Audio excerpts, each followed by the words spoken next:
Nigel, thank you so much for joining me on today's episode of the Futureneering podcast. My pleasure, Philip.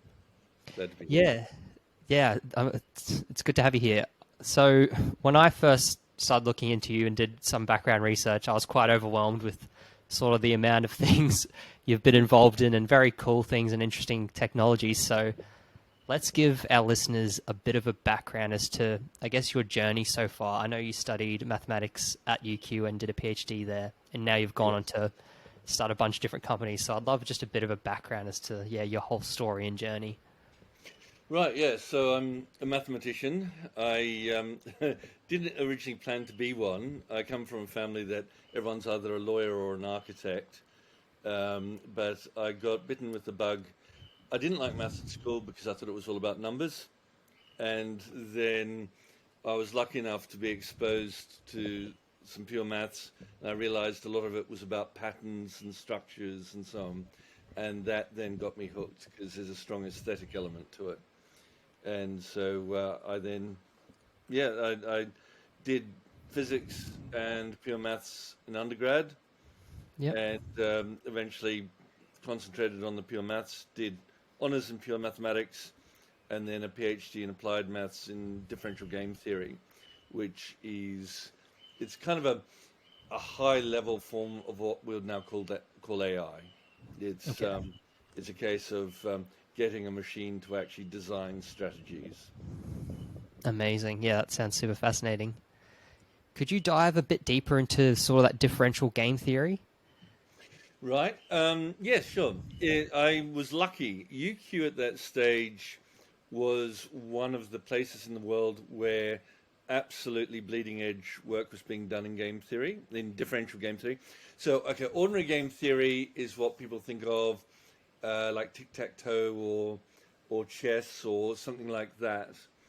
Differential game theory is when you're manipulating something that is changing continuously. Okay.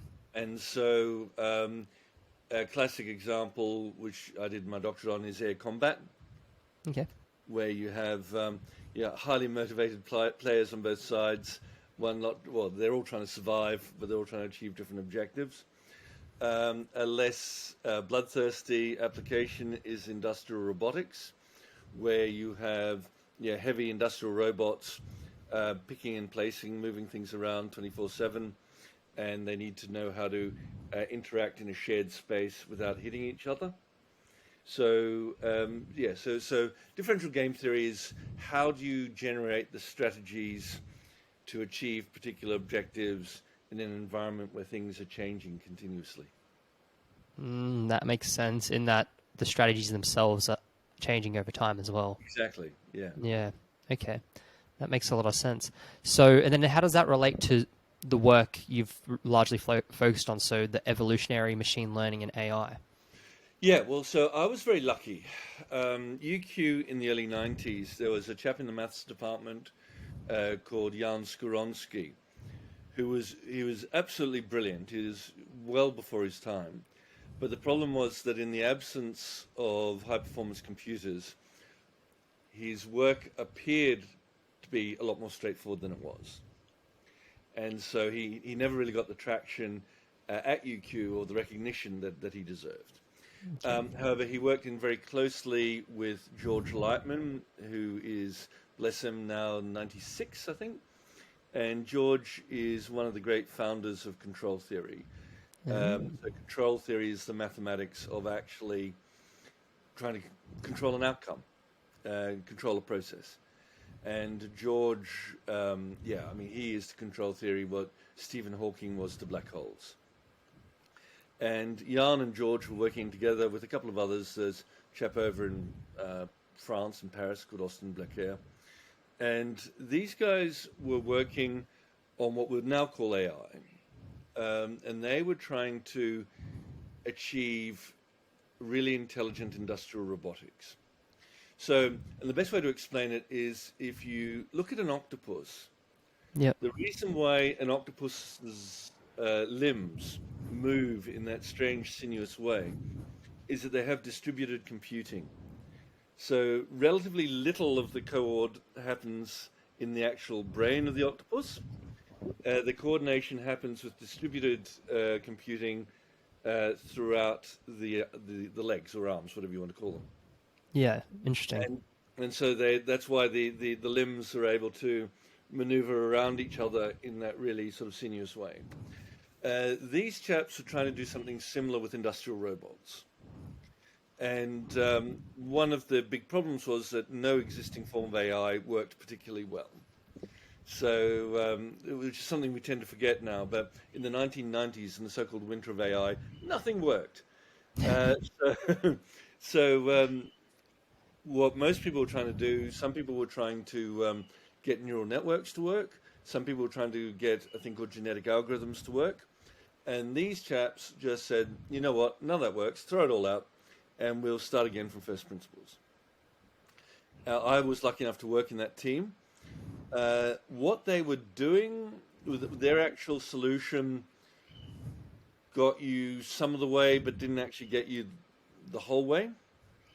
And so in the mid-90s, the whole team suddenly broke up. Jan suddenly died in 92. Austin Blaquier died in 93. George effectively retired. And I was sort of last man standing at the Australian end of the grouping. Yeah. Everyone else was, there were a couple of others, but they were all happily in academia doing their own thing or else working for defense. Whereas I wanted to actually push this forward. And what I then did was realize, well, first of all, that although it wasn't a complete solution itself, if I combined it with other techniques, effectively pulled the whole thing inside out, I might come up with something new that might actually work. Okay. And then secondly, nobody was really interested in industrial robots in the 90s, at least not elaborate new cognitive ways of getting them to think for themselves. Yeah. But what people were interested in were chronic and degenerative diseases. And the problem of coordinating a robot arm is actually completely equivalent to the problem of dosing a chronic degenerative disease. It's bizarre but true. Interesting. So when you think of a robot arm, what makes it so difficult to control is the fact it is suffering ongoing wear and tear. One cog wears a bit here, another cog wears a bit there. The lubricant overheats a bit and changes its properties. And the point is you can't be reductionist. If you pull the robot apart, it will tell you nothing. You have to actually look at the dynamics globally to understand how to actually improve the degenerating robot behavior. Yeah. And so that's very similar to chronic diseases in humans. So the human body is an amazing thing. It tries to achieve resilience, but then it ultimately fails. And so then you have the very complex problem of steering a diseased, malfunctioning system to a desired outcome. The first thing I tried to do was Parkinson's disease, which was technically possible, but there were practical problems. And this ties in with a few other things. This is how my companies got started, because I had a maths degree, I had a PhD, but the whole support network of people who were interested in my work had evaporated. And nobody in Australia was interested, apart from defense, and they weren't really interested in what I was doing. And so I then tried to do my own thing. Unfortunately, my family said, all right, well, we'll help sort of subsidize that. Yeah. We had a lot of failures because Parkinson's disease was the first one. It theoretically should work, and I'm planning on revisiting it, but for practical terms, it didn't work. I then tried a defense application, which turns out I was 20 years too early. So I'm actually working on that now. And Wow, okay. so 20 years ago, I couldn't persuade defense that this was a valid topic. And now it's an extremely valid topic, so I'm working on it right now. Then I had the horrible realization that the computers didn't really exist yet that I needed to make my technology work. So kind of the mathematician's curse. You can design the algorithm, but actually building it involves someone else to have actually built the appropriate hardware, which simply didn't exist. Was it simply a matter of not having enough compute power, or was it you need an entire new architecture of computing? I needed massively parallel computing power, and I also needed it to be sufficiently resilient. So even now, um, GPUs I can make work, but involves an awful lot of chiseling of the codes to try and get everything to work in a sensible way. Yeah, Um, there's something quietly humming in the background, which is a stupidly powerful high performance computer on my desk. It has. amazing. I'm very proud of this one. I persuaded Defence to buy this one. It's got 128 CPU cores, and Wow, it has 2 terabyte of RAM. I use it all, so yeah. What I do is pretty onerous on the. that's And yeah, in that's fact, insane. back in 2018, when we were working on an earlier iteration, Microsoft Azure gave me, what was it? I think it's $120,000 US worth of credits. Mhm. I burned through that very, very quickly. And in fact, we would watch their really powerful virtual machines go down under the load. And so you would provision it, set it going, and literally over 72 hours, you'd watch it slowly die. And, and that was quite hilarious. It's a bad sign, I learned, when a whole lot of programmers from Microsoft and elsewhere sort of line up behind you and go, that's really interesting. We've never seen that do that before. But anyway, yeah, so that was a big problem. We didn't have the hardware. So I ran off and became an analyst in climate change for a while. Yep. And then eventually parallel computing started, yeah, it was really rudimentary still, but it was adequate to do a really strings and sticks prototype proof that this actually worked. And then I lodged drafted patents and put them in 2014 as a provisional patent. And that cheered me up enormously because we had 70 claims, and each of the 70 claims was declared globally novel, inventive, and industrial applications. So made me very happy. Yeah, But that's yeah, incredible. it's a long haul, very long haul. Yeah, absolutely. So, yeah, there's a lot I want to go into, but I saw you were involved in an X Prize, the Yes, IBM Watson AI XPRIZE. So, yes. what did you have to do for that?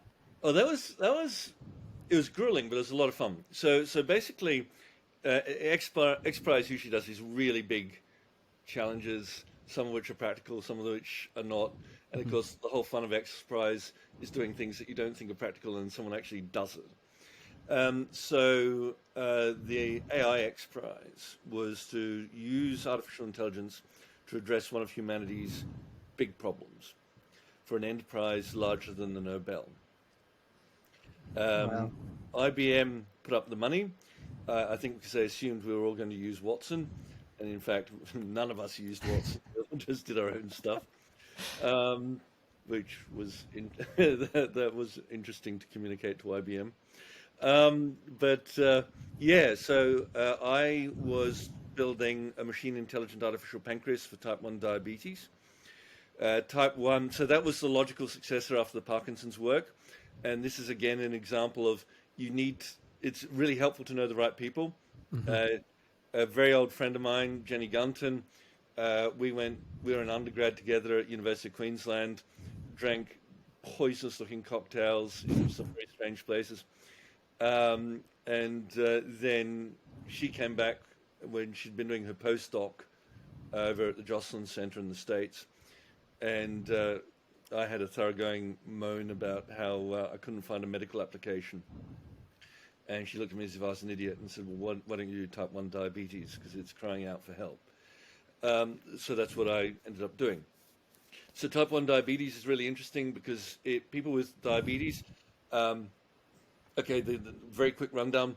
The human pancreas produces insulin that helps regulate blood glucose. People with type 1 diabetes, all the insulin producing cells in the pancreas die. So it is a 100% fatal condition unless you have external medicinal insulin applied. Yep. Problem is, human body is very complex, so dosing the insulin appropriately is very difficult. If you do too little insulin, blood glucose remains too high. It does ongoing organ damage, chronic organ damage, causing blindness, kidney failure, the need for amputations, etc. Too much insulin, and you can actually induce a coma. And the dynamics changes across the day. Now, if that weren't complicated enough, there is effectively a stability spectrum. And it's interesting, it shows different disciplines look at the same problem in different ways. So endocrinologists talk about high to very high glycemic variability. And that just means the blood glucose is a roller coaster. As a mathematician, I look at exactly the same thing. I say that's a stability problem. So you have the parameters shifting over time, and it becomes unstable. So people with relatively stable type 1, there's an international race to build artificial pancreas technology for them. That's great. But the people with the most wildly unstable type 1 are the ones who most desperately need an artificial pancreas to help them dose the insulin properly.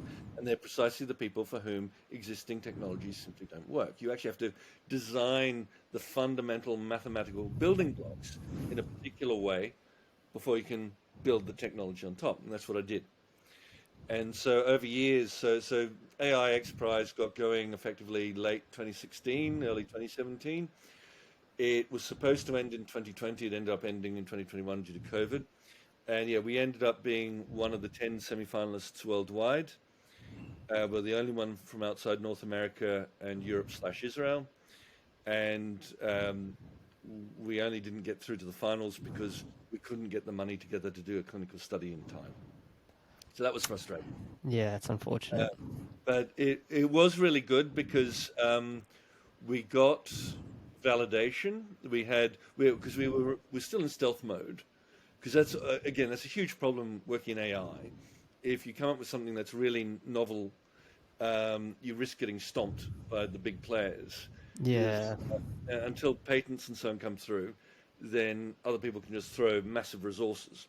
So you have to make sure you're in a position where simply the throwing of huge resources will not invalidate your work. Yep. And in fact, it was while I was over there, literally on the day of the semi-final in New York, was the day that I got an email saying that the US Patent Office had awarded me a patent for the technology. So that was a day of real ups and downs. So we're now capital raising at the moment. So AI XPRIZE was really, really useful. We had, across 2019, we had an external judge, a so-called red judge, who just was embedded in our team and did really stringent due diligence, which was a great experience. Yeah. And we also got showcased at the UN's AI Global Summit, the AI for Good Global Summit, which was May 2019 over in Geneva. And so we were one of the teams that got showcased there, which was an amazing experience. Yeah, that's amazing. So obviously it seems like the work you did for that X Prize has now continued on and gone on to the work you're doing at one of your companies, because I believe you sort of have like your main company and then you have sort of spin-offs under that for different applications. Is that correct? That's correct. Yes, so we have, and this is one of our huge challenges. We're building a completely new platform of AI. So it's evolutionary machine learning and a new form of adversarial AI. And so back in the winter of AI in the 90s, people said, well, why not use evolutionary algorithms as a way as doing machine learning for dynamical systems? And that was dandy, except that it didn't work very well. And I'm about to publish a paper this year, which is going to be highly controversial, in that one of my key arguments is ordinary evolutionary machine learning didn't work very well because it was modeled very heavily on evolution as outlined by Richard Dawkins. And so if Richard Dawkins is right, then you do evolution in a particular way and you hit some issues. If Richard Dawkins is wrong, then, which is what I said, I said, well, if he's right, then there's some fundamental problem with evolution, and that makes no sense to me. So let's assume he's wrong, and let's redesign how we see evolution. And as a result, all the stagnation problems that genetic algorithms have we've managed to circumvent. Amazing. So it means that we have really complex dynamical systems. So in diabetes, we have a 15-dimensional system, 15 variables at least, somewhere between 15 and 23, depending on how detailed you want to be. And almost none of them are measurable. About 5 variables are measurable. Yeah. A different related startup, Turbine MachineGenes, we've done a single spool aviation engine, and we're finishing off the evolutionary process there as we speak. But we proved that a 121-dimensional model, of which you can measure at most 33 variables. Yeah. And again, we can force evolution. It doesn't stagnate. And so yeah, it's very exciting. But while we're doing all this, we're still building the platform itself. And this is the thing. We expect to continue building iterations for years to come. Yeah. And as computing power gets more and more powerful, we can do more and more stuff. I have this huge backlog. I've got a massive wish list of stuff I want to do. And as the computing architectures get better, I can then start ticking that off and saying, well, now we do this, and now we do that, and so on. So yes, so that's why we have an ecosystem of companies with pure R&D in one, and then various commercial applications and various spin-offs. Yeah, that makes a whole lot of sense. So something I'm interested in and I've done a bit of research on is sort of generative design. Yes. And isn't that based on genetic algorithms? And it is. In fact, in 2019, I demonstrated generative work without realizing that that's what it was called, which is a little embarrassing now because people now say, "But hang on, isn't your stuff generative?" And I'm there going, "Oh, what do you mean by that?" Oh, yeah, I guess it is. So again, that was one of the motivators with the diabetes work, in that the people with highly unstable type 1, their medical history is entirely a history of therapeutic failure. So one of the reasons why I loved putting this in to XPRIZE was to say, yes, it needs AI to solve, but it needs AI that doesn't rely on the training data to design the strategies, because the training data is entirely of failure. And so what our AI does is it digs deeper. It's not looking for static patterns in the data, because all the patterns are wrong. yeah. It digs deeper into the actual underlying dynamical equations of what's happening. And then I have an adversarial process on top of that, where I have 2 AIs sitting on a laptop. By the way, isolated edge computing, I didn't realize other people were having problems with this. We've solved that too. Again, we demonstrated that in 2019 for AI XPRIZE. We had a laptop isolated from the internet, and it calculated 30 hours of instance strategy in about half an hour. Wow. Because the beauty of it is that when you move away from neural networks, a whole lot of problems that people assume are inherent to AI are actually just simply problems associated with a particular architecture in AI. Okay. So yes, we do generative processes, partly evolutionary, and one of the things that fascinates me is the phenomenon of emergence. And then we also have an adversarial process, and the adversarial process with the medical work, it was fascinating. So step 1, designing a good insulin strategy from a training history of failure, and that was really exciting. And then step 2 was all assuming insulin pumps were designed the way they conventionally are. And because we had a bit of time left over in XPRIZE and our red judge wanted to see more, then I said, all right, well, what happens if I tell the AI that it has freedom to tweak the actual hardware assumptions of the pump? And it came up with something that looked nothing like conventional insulin pumps, but it made sense. It was a case of looking at it after it had done it. It was a case of, oh yes, all right, yeah, all right, that makes sense. And we're now we've got an MOU with an insulin pump manufacturer in the States. And it's really funny. It's a classic example of symbiosis. They have this amazing new pump that can do amazing things, but no one else understands why anyone would want to do that. Yeah, Whereas okay. our AI said, actually, to do really good glycemic control in diabetes, you want your pump to do this, this, this, and this. And so, as luck would have it, some intermediaries, actually Danish intermediaries, put this Australian mathematician in touch with American pump manufacturers. And so we then went, oh, actually, this is an amazing synergy. Yeah, that's it's incredible. I'm surprised we're not seeing cars and planes with all these crazy, wacky designs based on these generative algorithms. Like, why hasn't that happened yet? Well, one thing is that, for example, we have full explainability, which is unusual, obviously. And we have explainability because I designed explainability for the AI to understand itself what it was doing. Yeah. And of course, it then turns out that explainability is a good thing because the AI can then explain to the humans why it's doing what it's doing. You need explainability if you want the AI solution to be trusted.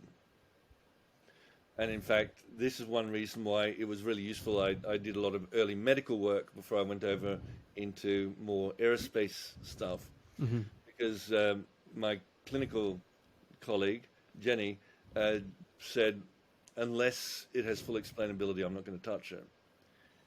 So I said, all right, well, obviously that's step one in the process. So I think generative AI will lead to some really interesting enhancements, for example, in aviation engines. Yeah. And again, that's part of my proposed program of work. And also, it will also control existing engines better. Okay. And so that's one of the interesting processes is for it. When it has an explicit digital twin, it's then able to explore what it means to push the dynamics around in different ways. And Yeah. so then it can do things that humans wouldn't do. And if you have full explainability, of course, a human's not going to touch a solution that makes no sense if it Yeah. can't be explained. But if you can explain it, then the human will go, oh, well, actually, yeah, let's give that a shot. Yeah. That does make sense. So are you sort of still spending most of your time then doing this deep technical work and research and figuring out applications of your work, or are you sort of doing more business and operational tasks, trying to run the companies? God help me, all of the above. So, and in fact, that's one of the interesting challenges. I experimented with having someone else doing the business management side of things, and I found that at this stage it made no sense because you had to have a deep intuitive understanding of what the technology can do to have a proper dialogue about the commercial aspects. Yeah. Because otherwise you find yourself, tilting at windmills. And so, I had this colleague and friend of mine who tried running the business side for me at one stage, and it didn't work because he was there going, "Oh, let's do this," and I'd say, "No, that makes no sense. Why would we want to do that? Yeah. Okay. When we can make that obsolete, that's far more to the point." Mm-hmm. So one of my ambitions in the next 12 months is when we capital raise appropriately, is to distribute the load somewhat, because I still need to be CEO and run these companies, but at the same time I also still need to do some of the deep tech and foster that because it all forms part of the pipeline. Yeah. Absolutely. So, a commercial application, and a really important part of this is thinking long term, which VCs are not very good at doing. And so it's a case of, this is product now, this is product 2 years, this is product 5 years. And by the way, I've worked out an arc for product 10 years' time.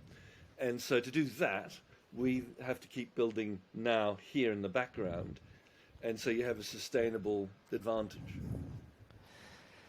Yeah, that's amazing. So are you still pretty early days then? Are you currently generating real revenues, or are you sort of still Um, doing a lot of the R&D?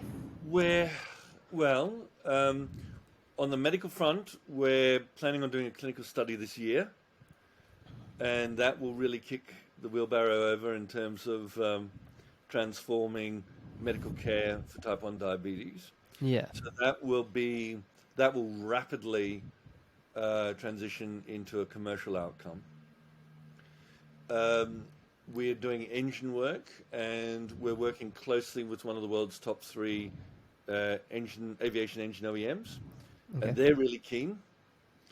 One of our problems is a lot of our platform is dual use, so civilian, military, Yeah. and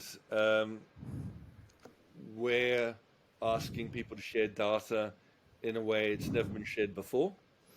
Mm. And so we've hit massive bureaucratic issues in that you have corporates saying, or corporate people within big companies saying, why do you want that data? No one else has ever asked for that data. And you say, well, that's because no one else has ever done this before. Yeah. So with the engine work, we're still in the R&D phase, but that will rapidly transition into commercial outcomes once we get through the next 12-month phase. Yep. So we're not far off commercial application. And as I said, the medical work, once we've done the next 6 to 12 months of clinical study, we're there as far as that's concerned. And that actually becomes a more or less mature application of our technology, and we can push it off, and off that goes. And then, next thing and next thing and next thing. One of the interesting processes in all this is the symbiosis. So you wouldn't think it, but diabetes and engines have a lot in common. Yeah. And so one of the big challenges I've had is potential investors in Australia tend to go, you have to do one or the other, but not both. And I'm there going, no, you're missing the really interesting point in all this, which is that they have this amazing synergy. So you solve the problems in one, you don't have to solve those problems anymore for the other because they're solved. Yeah. And at the same time, that other one then creates challenges that bounce back. And so we have this really elegant synergy, even to the extent that when pitching to engine OEMs, I show them the engine work, and they say, oh yes, well that's interesting, but all very complicated. And then I show them the diabetes work, and they get really excited at that because it's a simpler, lower dimensional version of the same problem. And then they go, oh, I get that now. I understand how that works. So now I understand how you map that over. And one of the really interesting dynamics there is then they say, hey, I see you're doing this in medicine. Could you please do that in engines? And I'm thinking, well, are you sure? Often they say, yes, actually, we would like to see you do that. Yeah. And so there is this really interesting interaction between the applications. Yeah, that's interesting. So what other problems do you want to tackle next using these algorithms, or what other fields do you want to go into, do you think? Yeah, I have some defense applications, which are interesting, but I won't really discuss them over a podcast. Yeah, Um, understandable. I have other medical applications. So once we've done, well, there's type 1 diabetes and then type 2, type 3C, they're all very closely related. Then there are all sorts of other interesting capabilities that translates to. So, for example, if you get a novel variant of a virus, and you know, or just any pathogen, you know generally how the pathogen works and how it interacts with drugs of last resort. Drugs of last resort are themselves often highly toxic. They have a narrow window of efficacy, and then outside that, they're toxic. And ironically, the diabetes work has demonstrated a way of actually then making this work for that class of problems, where you have a pathogen of known structure, but you then have a drug of last resort with a narrow therapeutic window. So that's another area that we're interested in. Autonomous, self-aware AI, self-aware operating systems. I mean, the funny thing was that at Neuromathix, which of course is the big AI conference in the world, in 2019, Yoshua Bengio, who of course is a rock star in AI, gave a lecture in which he was saying, everyone should be working on self-awareness as the next challenge. And I was sitting there thinking, okay, well, self-awareness, if you're doing neural networks, is ages away. But of course, it depends what you mean by self-awareness. And I don't mean something that then starts resembling a human. I mean simply an AI that knows what it knows, and so it can then build autonomously upon its knowledge set. And that is actually relatively straightforward in evolutionary algorithms. You can actually do that now if you have enough Wow. architecture. Yeah, that's interesting. The first thing I would think of when you said self-awareness is like, does that equate to a conscious being then, or does it end up being that? Yeah. No, well, no, I don't think it equates to consciousness. Of course, it's always a bit tricky talking about these things because there is the phenomenon of emergence. And so, like Conway's Game of Life, no one before Conway actually did his little game in the early 1970s would have ever believed that simple cellular automata would suddenly start exhibiting complex behavior. So obviously, I have to be a bit careful with what I say. But I don't, I don't think self-awareness in the sense of knowing your own knowledge set translates into consciousness. I think they're fundamentally different. Um, how you would achieve consciousness, I don't know. Nor do I think it's a particularly sensible objective. I don't think creating another conscious entity on the same world that we live in is a clever idea. But Agreed. at the same time, you can make AI that if it knows what it knows, it can work collaboratively with humans in a far more effective manner. And so, and that's the trick is to build an AI that says, well, you do X, Y, and Z, you do it that way. I think about this in a completely different way, so here are some alternative solutions. But I do not think a conscious AI is a good idea. I think that's a bit of a stupid idea. So, yeah. Yeah, I think so too, but I weirdly think that we're going to just strive to do that for some reason. I think there is, for a significant group of people, I think that is a definite ambition. And so, when I say it's a stupid idea, I mean, I think it's a stupid idea to try and achieve, but clearly a lot of people take it very sensibly as a very attainable idea from the viewpoint of, trying to build it. So I think it may be that a conscious AI is buildable. It's different from self-awareness, but I for one will not build it. Yeah. That'll be a clear no from me on that one. Yeah, absolutely. Yeah, there's a lot of rabbit holes we could go down with sort of consciousness and intelligence and Yes. things I would like to, but I don't know if we should right now.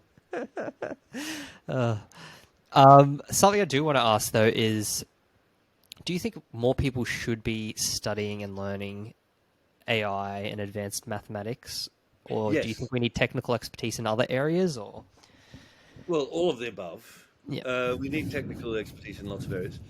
I think the real danger that AI is getting into is it's getting too off the shelf. It's becoming too easy. And maybe it's just me being an old fogey, but because when I was working with AI, command line interfaces were the only way of talking to your computer in any sensible way. And so, but that's great as a discipline because it forces you to sit down at a fundamental level and say, what am I trying to get this thing to do? How do I make it do it? And so you have to design everything yourself. Whereas the big problem I have with this huge amount of off-the-shelf stuff is that no one thinks anymore about what they're doing and why. I mean, I'm strongly tempted to channel Ian Malcolm from Jurassic Park, in which he says, the people who actually build the tech have to suffer for it and go through the discipline of building, whereas the danger is the next generation and go, oh, look at that, that's just a bright shiny object. I think that is a problem with modern AI, because people are then going, oh, reinforcement learning, and then we'll add a bit of deep learning, and it's becoming cookery book. It's people aren't stopping and saying, is any of this sensible? Why don't we go back, clean slate, design something new?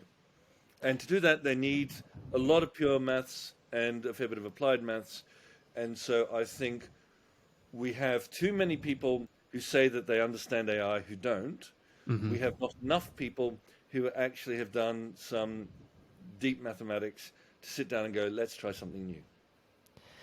Yeah, no, that makes sense. A lot of people seem to just be finding applications for AI and building businesses off of that and whatnot and making a lot of money, rather than doing the base layer research and almost like using a first principles approach, so learning the fundamentals of mathematics to build new systems. It makes me think of, for example, like your mobile phone and the App Store. People are just building apps on the platform, but they're not redesigning the platform itself.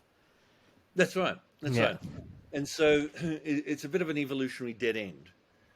And then, of course, you get this sunk costs argument, whereby if too many people invest too much money in the apps on a particular platform, they never want to get rid of that platform because too much has gone into it.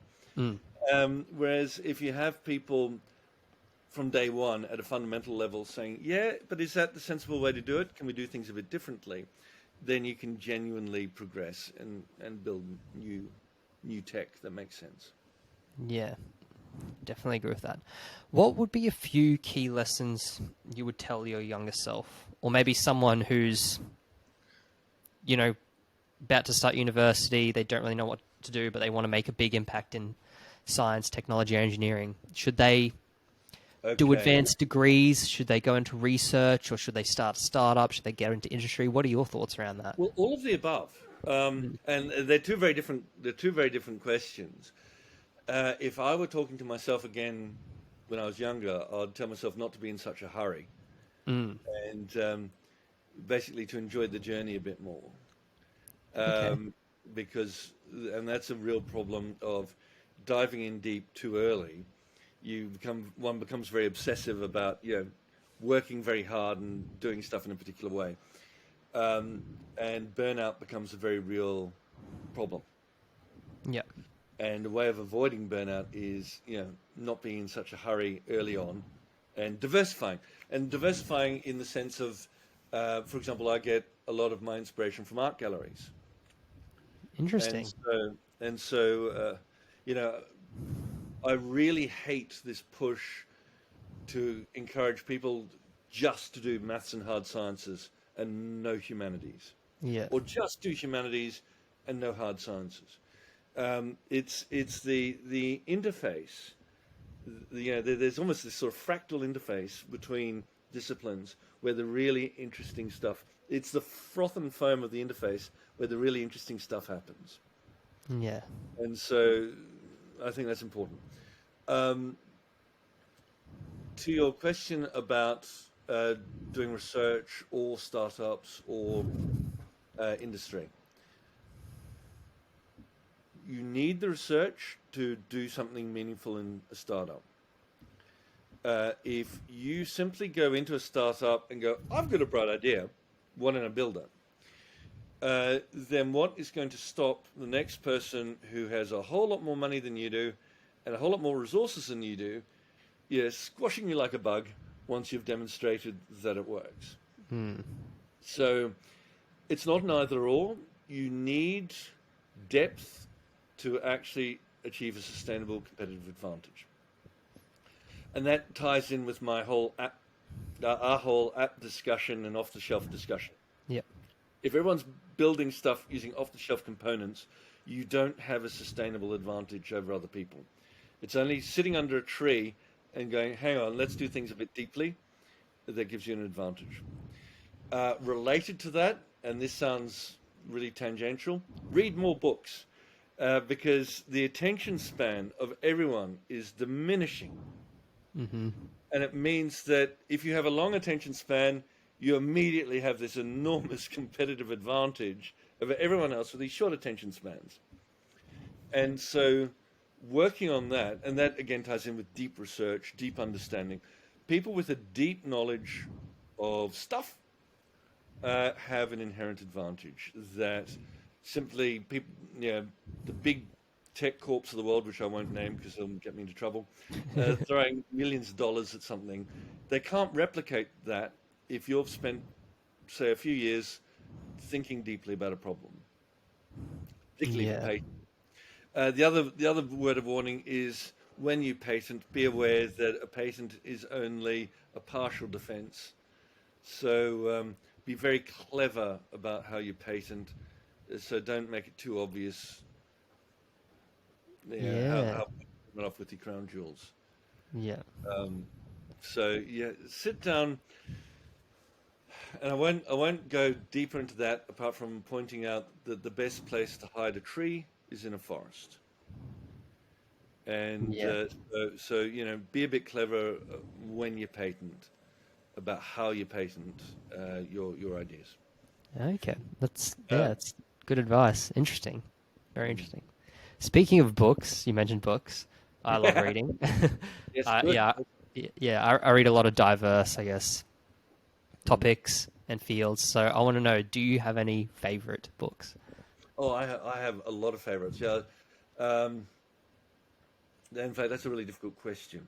Mm. I guess the ones that if I were marooned somewhere and I just had to take a handful, um, I really enjoy um, William Gibson, Okay. particularly his early work, and when he's defining cyberpunk, and he has some really interesting ideas at multiple levels. Okay. I really enjoy Ursula Le Guin, who's unfortunately passed away now. Um, she does she does a lot of really interesting ideas.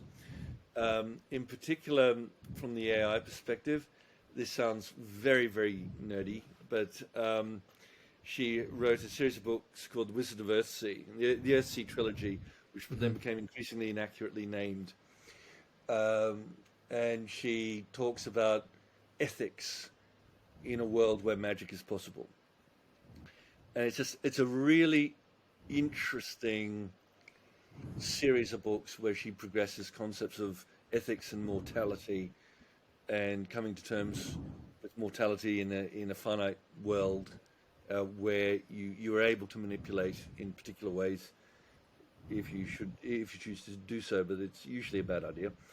Yeah. And so it's very interesting. Um, Douglas Adams, I'm very fond of. I had this whole recurrent Hitchhiker's Guide to the Galaxy theme in my work accidentally. Mm-hmm. Um, so, for example, when I was working with Azure back in 2018, we were trying to work out the minimum number of virtual machines that we could actually evolve our engines on. So, what I do with digital twins of aviation engines is I evolve them like living organisms. Oh wow. And so we literally encode strings of chromosomes, simulated chromosomes, of the parameters and the initial conditions, the state variables, and so on. And then they evolve in a simulated environment. It is, however, different from genetic algorithms because we also have predator-prey, we have landscapes, we have all sorts of fun. We have Mm. vertebrate behavior. Um, and so this is all very computationally intensive. And we were trying to work out, because we're burning through money like there's nobody's business. We were trying to work out the minimum number of high-performance machines that would actually do the job. And we discovered quite by accident it was 42. Um, and we, at one stage, we had a crisis and we discovered a towel was the essential thing to solve the crisis. And so for a while there, I was just running this ongoing commentary going, yet another thing from Douglas Adams that turned out to be valid in what we were doing. Although the problem is, of course, Douglas Adams, I guess in some respects, he doesn't age well. But he's good fun to read once. Poetry is another thing. Okay. Um, T.S. Eliot,